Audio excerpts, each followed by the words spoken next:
ইচ্ছে উড়ানে আপনাকে স্বাগত। আজ আমরা বিভূতিভূষণ বন্দ্যোপাধ্যায়ের লেখা একটি গল্পের সঙ্গে থাকব। গল্পটির নাম যাচাই।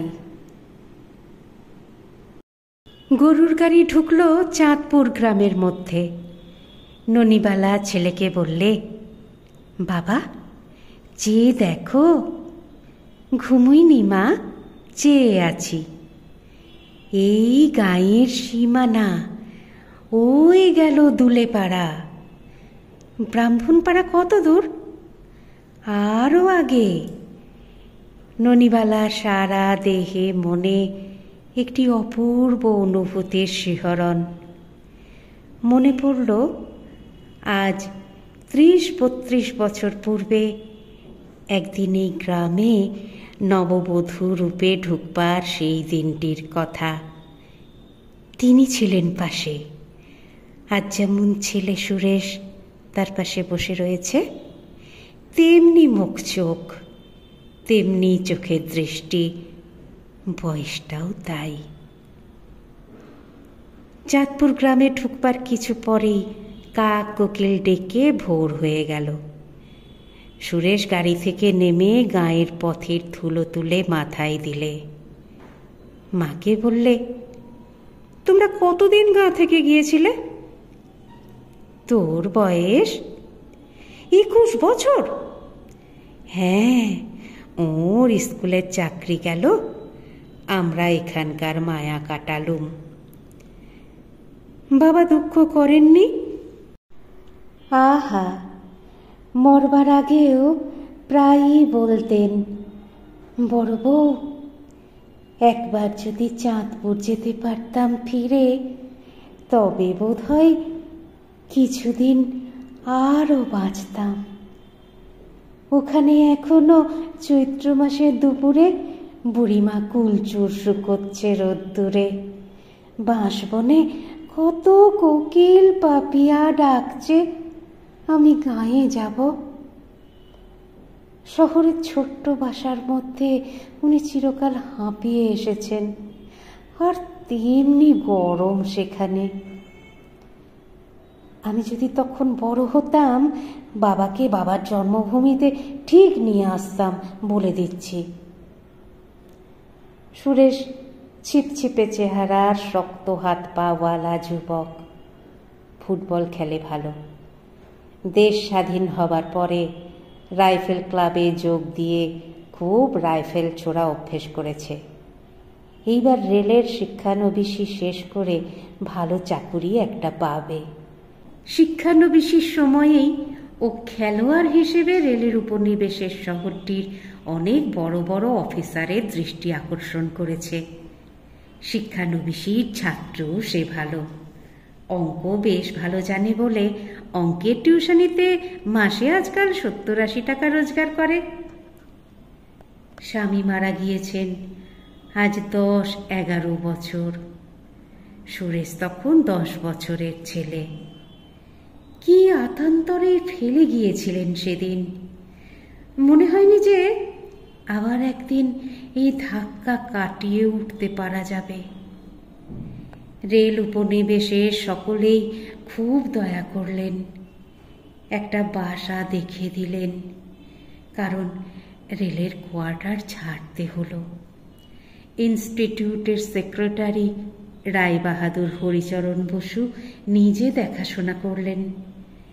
সুরেশের লেখাপড়া যাতে বন্ধ না হয়, যাতে এ গরিব অসহায় পরিবারটি অনাহারে না থাকে, এই সমস্তই ওখানকার বড় বড় লোকেরা করলে। সেসব দিনের কথা ভাবলে জ্ঞান থাকে না। এমন দিনও আসে মানুষের জীবনে। আজ মনে হচ্ছে সমুদ্রে পাড়ি দিয়ে এসে অদূরে এবার কুলরেখা যেন দেখা দিয়েছে। ওরা সবাই বলে আমাদের দেশ এখন স্বাধীন, আর সে যুগের মতো কষ্ট করতে হবে না। এখন ছেলেপিলেদের ভালো চাকুরি হবে, চাকুরিতে উন্নতি হবে, আগের মতো অল্প মাইনেতে ঘষ্টাতে হবে না, না খেয়ে মরবে না কেউ এই স্বাধীন ভারতের মাটিতে।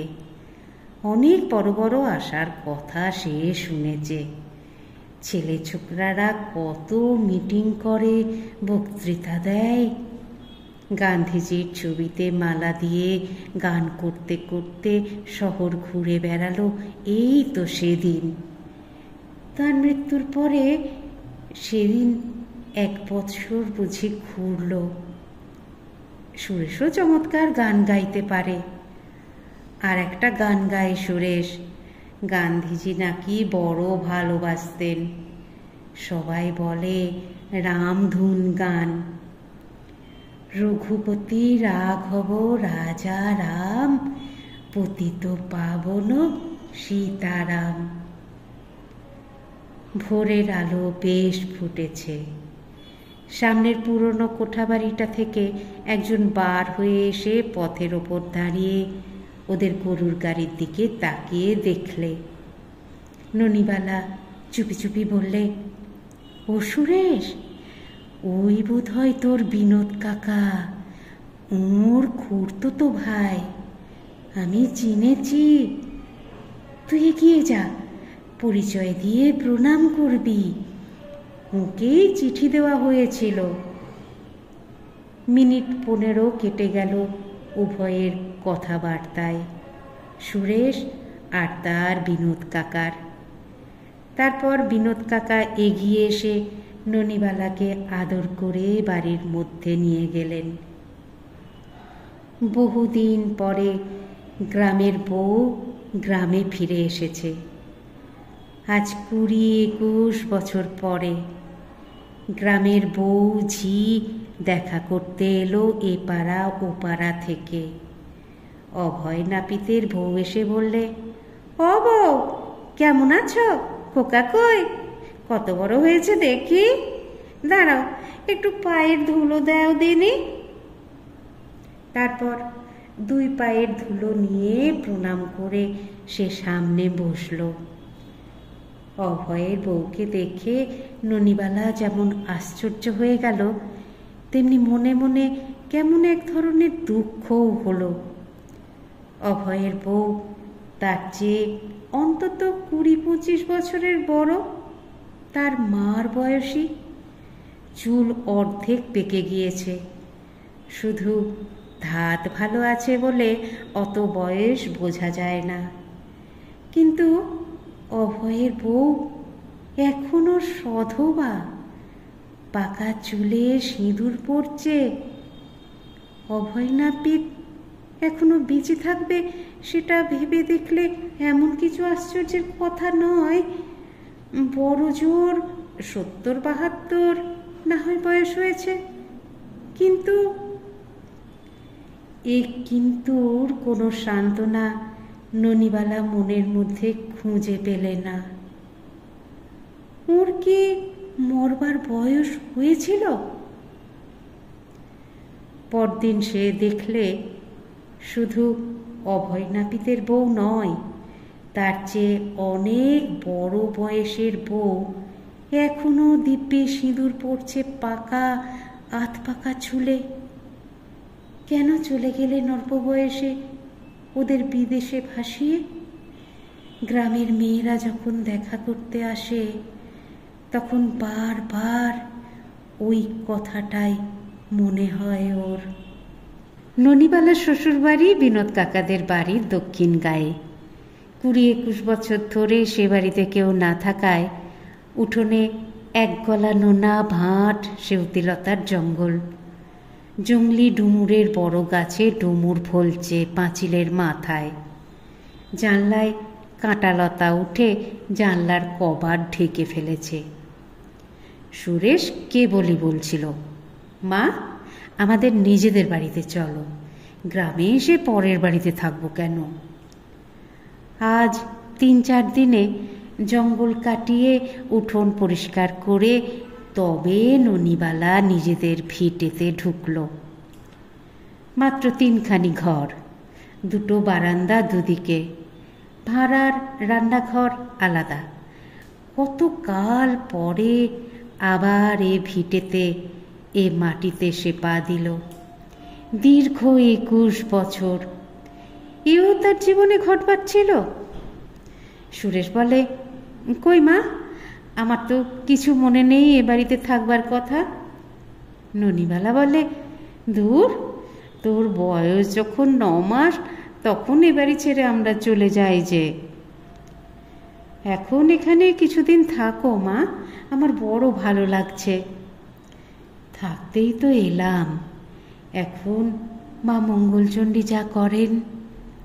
ননিবালা সারাদিন ঘর ঝাড়ে পোঁছে সাজায়। আজ 21 বছরে ধুলো স্তর পড়েছে ঘরখানার ওপর। কেবলই ওর মনে পড়ছে ওদের বিবাহিত জীবনের সেই মধুমাখা দিনগুলি, নববধূর নতুন স্বপ্ন মাখানো অপূর্ব রাত্রি ও দিনগুলি। উনি তখন একেবারে তরুণ, আর সে 14 বছরের কিশোরী। ওই তো সেই কলুঙ্গিটা, ওটাতে উনি একদিন রসগোল্লা এনে লুকিয়ে রেখে মজা করেছিলেন। একটা বিলিতি ওষুধের কাগজের বাক্সের মধ্যে রসগোল্লা ছিল লুকোনো। উনি বলেছিলেন, কি বলো তো ওতে? প্রগল্ভা নববধূ বলেছিল, তোমার জিনিস তুমি জানো, ও তো একটা বিলিতি ওষুধ, বাজি ফেলবে? অত শত আমি বুঝি নে, কি ওতে?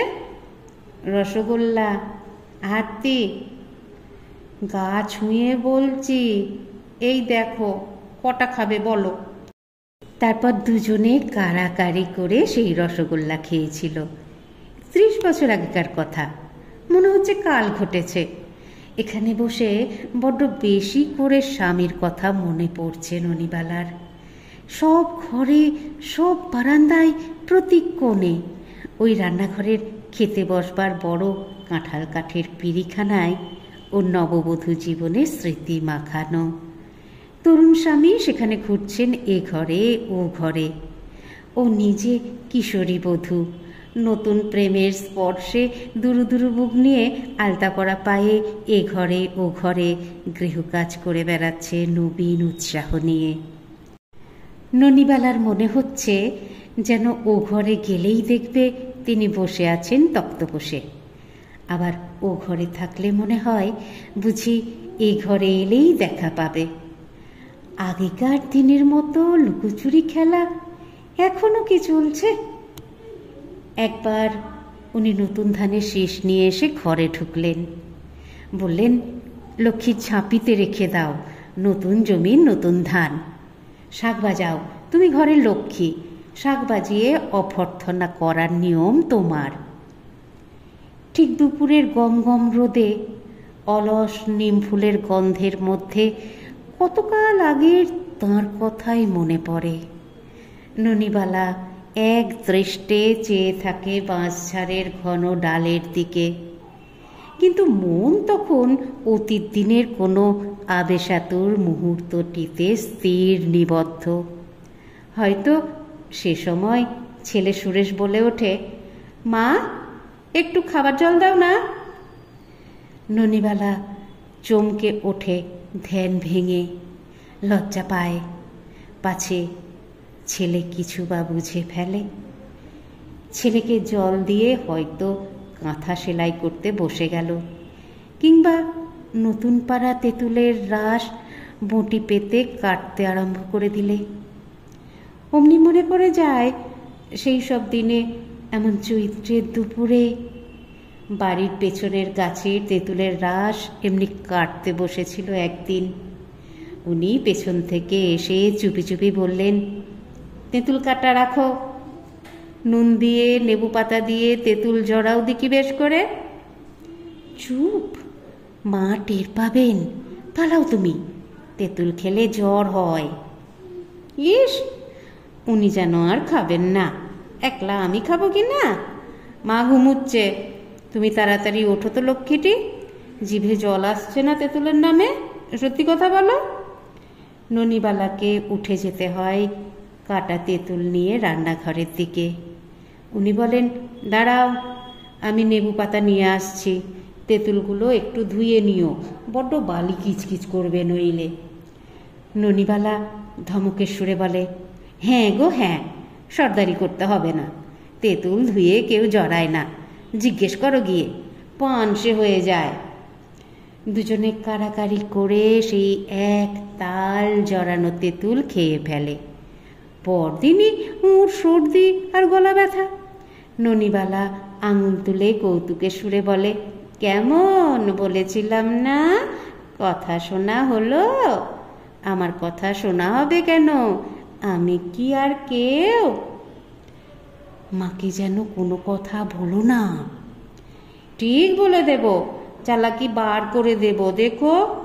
আর একটু তেঁতুল চলবে, নিয়ে আসবো নুন নেবু পাতা দিয়ে। ননিবালার দু চোখ পেয়ে জল গড়িয়ে পড়ে। তাড়াতাড়ি মুছে ফেলে আঁচল দিয়ে। ছেলে পাছে টের পায়। আজ যদি তিনি থাকতেন, মরার বয়স হয়নি তো, অনায়াসেই থাকতে পারতেন। আজ কি সুখের দিন তাহলে। খোকা এত বড় হয়েছে, যে দেখে সেই ভালো বলে। দুদিন পরে মা মঙ্গলচণ্ডীর কৃপায় রেলে ভালো চাকরি করবে। উনি পায়ের ওপর পা দিয়ে বসে খান না কেন, আমরা তাকে কাজ করতে দিতাম না। আরাম করে খান না, ছেলের রোজগার। এই দুপুরে বসে বসে কত গল্প করতাম দুজনে।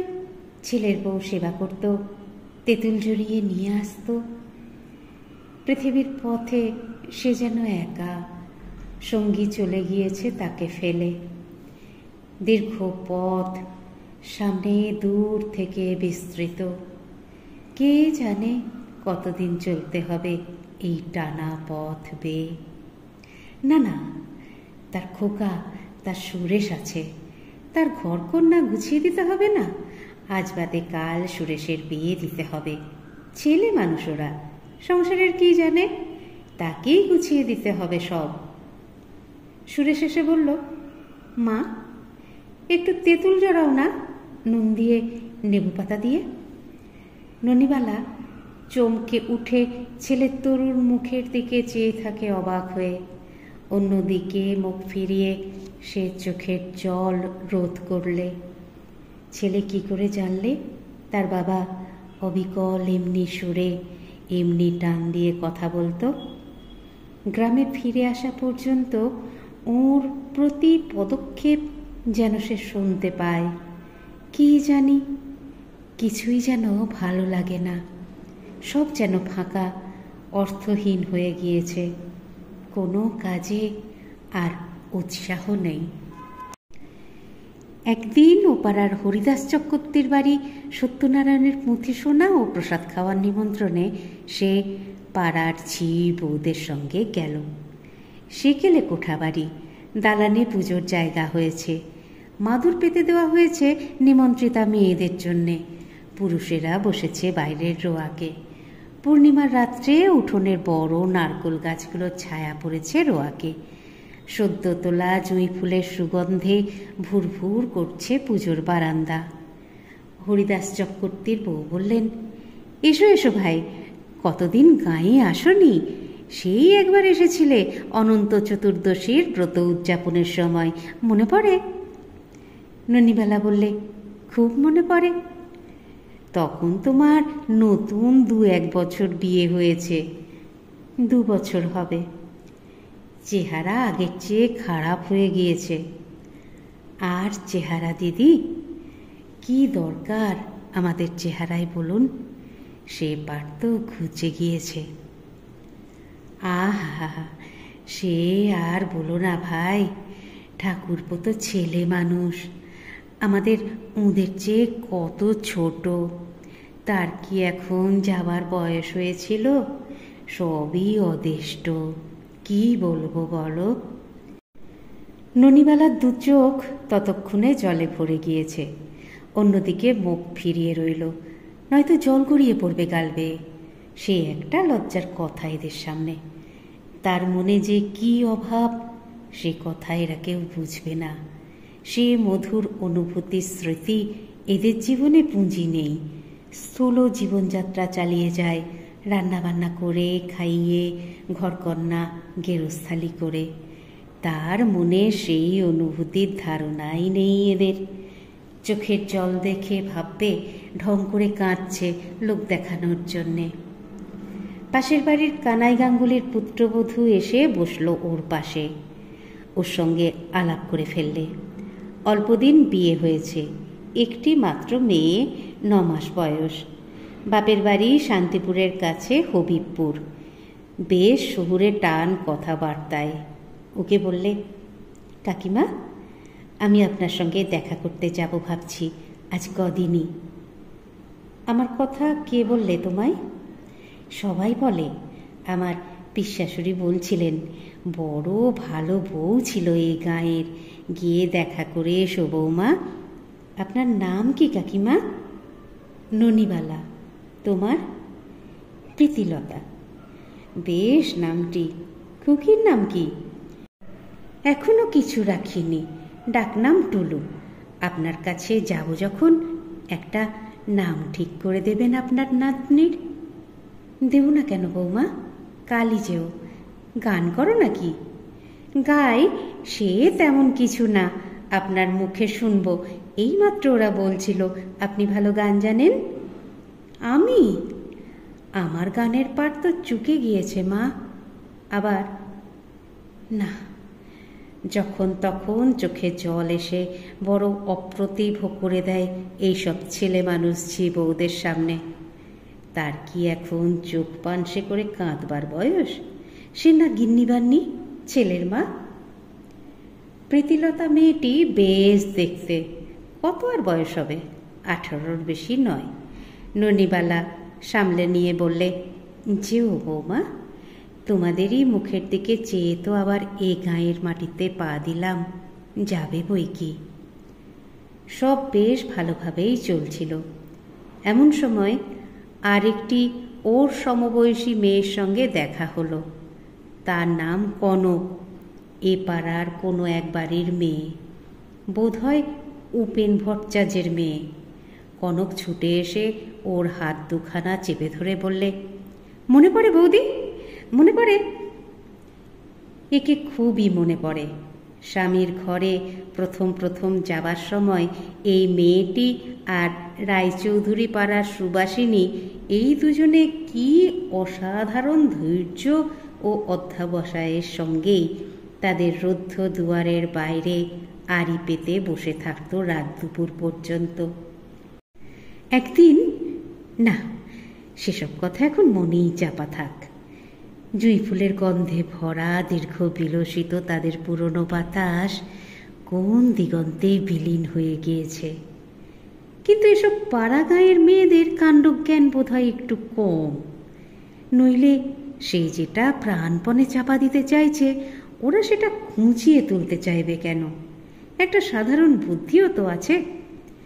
কনক সামনে এলেই মনে পড়ে সেসব মাধবী রাত্রির টাটকা জুঁই চাঁপার গন্ধ। কেন এরা সামনে আসে? ননিবালা মুখে অতি কষ্টে হাসি টেনে বললে, হ্যাঁ ভাই কনক ঠাকুরজি, ভালো ভালো। তুমি? দেখতেই পাচ্ছ। তা তো দেখছি। আহা, মনে পড়লে বুক ফেটে যায় সেদিনের কথা। সেই রাত্রে দাদা আমার মুখে খুঁড়ি গোলা মাখিয়ে দিলে আড়ি পাতবার জন্যে, মনে পড়ে? না, এদের যেন আর কোনো কথা নেই আজকার দিনে। ননিবালা চুপ করে রইল দেখে কনক বোধ হয় একটু অপ্রতিভ হলো। সেও চুপ করে গেল। খুব লোকজনের ভিড়। দালানের মধ্যে মেয়েদের প্রসাদ খাবার পাতা সাজিয়ে দেওয়া হলো। ননিবালা এবং অন্যান্য মেয়েরা সেখানেই বসল।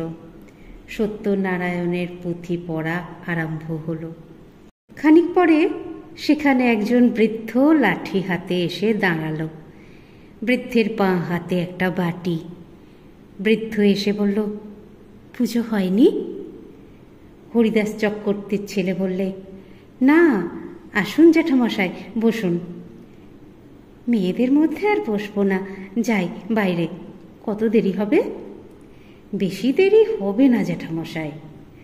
আবার বাড়ি গিয়ে রুটি করতে হবে, তবে খাবো, বেশি রাত্রির না হয়। ননিবালা পাশের কাউকে জিজ্ঞেস করলে, উনি কে ভাই? সে বলল, চাটুজ্জে বুড়ো, ছেলেরা মস্ত রোজগেরে, কলকাতায় থাকে। বুড়ো বাবা এখানে পড়ে আছে, খোঁজও নেয় না। বউ বেঁচে নেই বোধ হয়, খুব আছে, ছেলেদের কাছে কলকাতায় থাকে। ইনি যান না কেন ছেলেদের কাছে?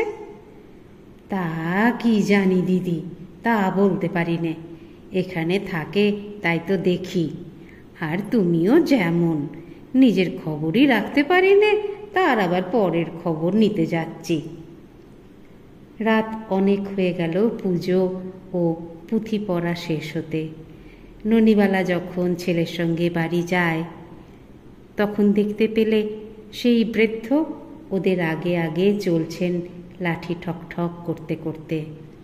ওদের দেখে বললেন, কে যায়?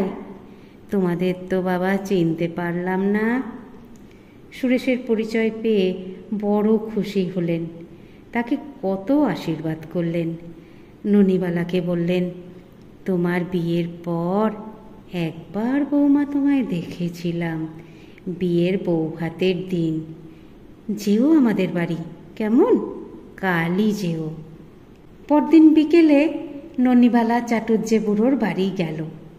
সামনে বারান্দাওয়ালা সেকেলে কোঠা বাড়ি, একদিকে ডুমুর গাছ, অন্যদিকে একটা বাতাবি নেবুর গাছ। উঠোনের পূব দিকে একটা পেঁপে গাছে অনেকগুলো পেঁপে ধরেছে। বুড়ো বললে, কি দেখছো বৌমা? ওসব আমার নিজের হাতে করা। সবাইপুরের বিশ্বের বাড়ি থেকে বীজ আনিয়েছিলাম আজ 9 বছর আগে। সেই গাছ, তখন ওরা সব এখানে ছিল। ননিবালা বললে, ওরা কারা জ্যাঠামশাই? তোমার জেঠিমা। আপনাকে এখানে রেঁধে দেয় কে? নিজেই খুব ভালো রাঁধতে পারি, এই এখন বসে পরোটা করব। জেঠিমা থাকেন না এখানে? না না, ওরা বড় ছেলের কাছে থাকে কলকাতায়। ক ছেলে আপনার? 3টি। তা নিজের মুখে বলতে নেই, 3 ছেলে ভালো চাকুরিই করে।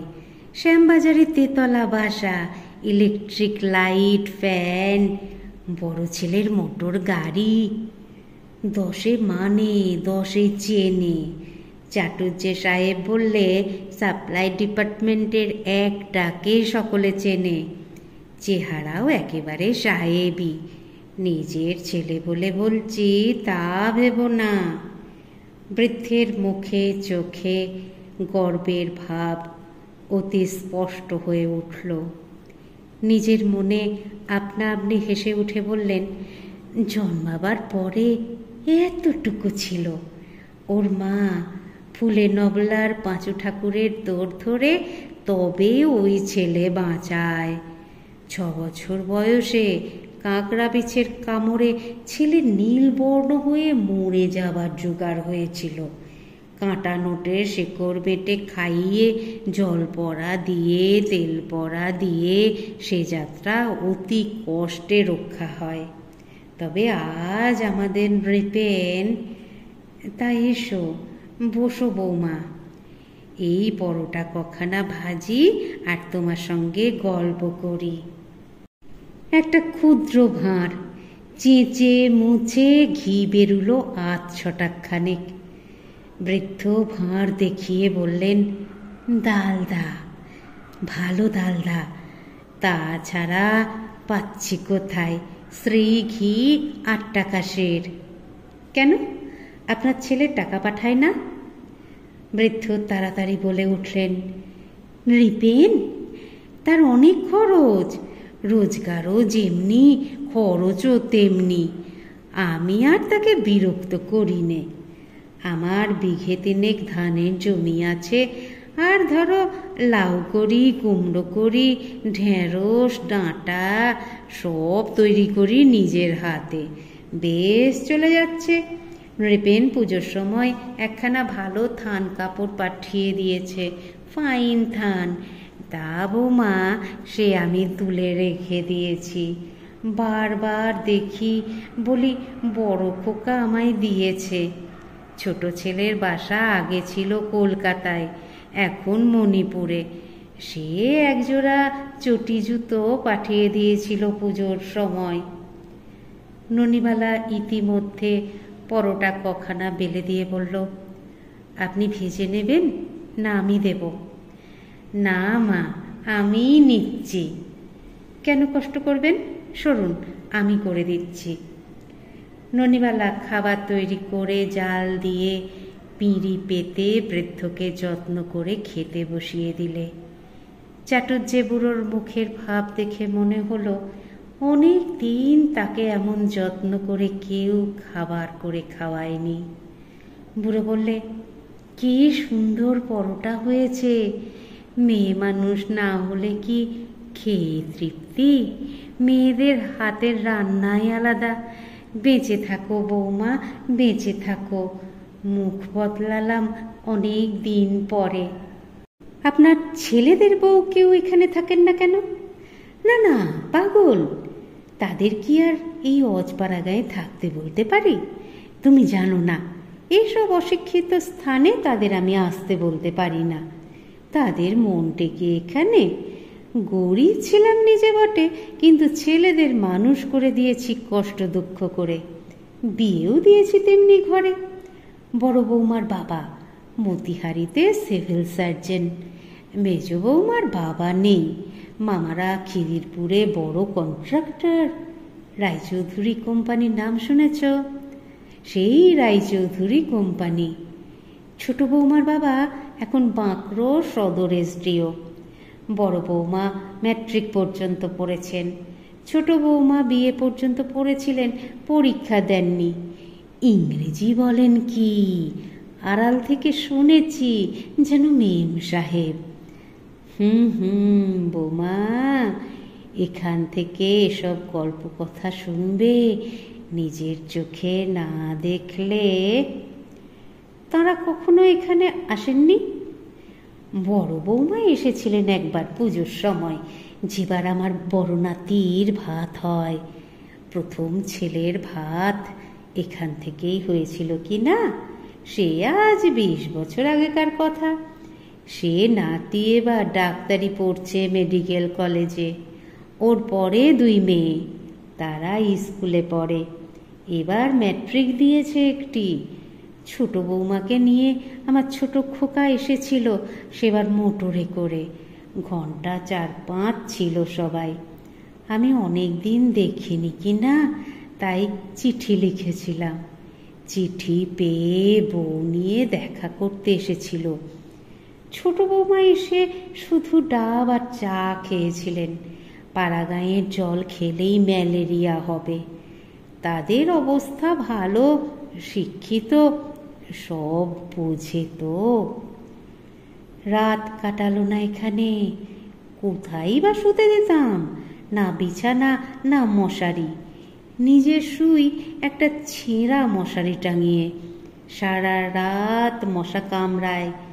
নিজে ভালো দেখতে পাইনে চোখে যে সেলাই করব। আমি কাল আপনার মশারি সেলাই করে দিয়ে যাব জ্যাঠামশাই। তা বেশ, এসো বৌমা, একটু গুড় সঙ্গে করে নিয়ে আসতে পারো? খাবার ইচ্ছে হয়, এবার কিনতে পারিনি, বড় দাম। পরোটা দিয়ে খেজুরের গুড় লাগে বড় ভালো। খাওয়া শেষ করে চাটুজ্জে বুড়ো তামাক সাজতে বসল। ননিবালা চলে এলো। তার মনে সম্পূর্ণ অন্যরকম ভাব।